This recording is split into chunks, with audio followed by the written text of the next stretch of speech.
અંકલેશ્વર એ division પોલીસે ગોવંશ સાથે રંગે હાથ કસાઈની ધરપકડ કરી હતી, જ્યારે અન્ય બે ફરાર થઈ જતા વોન્ટેડ જાહેર કર્યા હતા. કસાઈવાડ ખાતે માર્કેટમાં 3 વ્હીલર ટેમ્પોમાં ગો હત્યા કરવા ગોવંશ ભરી આવ્યા હોવાની બાતમી આધારે દરોડો હતો.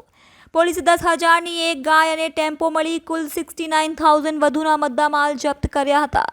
પ્રાપ્ત વિગતો અનુસાર અંકલેશ્વરના કસાઈવાડમાં રહેતો કદીર અલ્લારખા કુરેશી અને શાહિદ ઉર્ફ તાઉ રસીદ કુરેશી કસાઈવાડા ખાતે માર્કેટમાં 3 વ્હીલર ટેમ્પોમાં ગો હત્યા કરવા ગોવંશ ભરી લાવેલ છે અને હાલ ઉતારી રહ્યા છે તેવી બાતમીના આધારે પોલીસે દરોડો પાડ્યા હતા. પોલીસના દરોડોને પગલે કદીર અલ્લારખા કુરેશી અને શાહિદ ઉર્ફ તાઉ રસીદ કુરેશી ગલી કૂદીને ફરાર થઈ ગયા હતા, જ્યારે પોલીસે સ્થળ પરથી કસાઈવાડ ફરીદ બેકરી પાસે રહેતો અતીક અહેમદ કુરેશીને ઝડપી પાડ્યો હતો.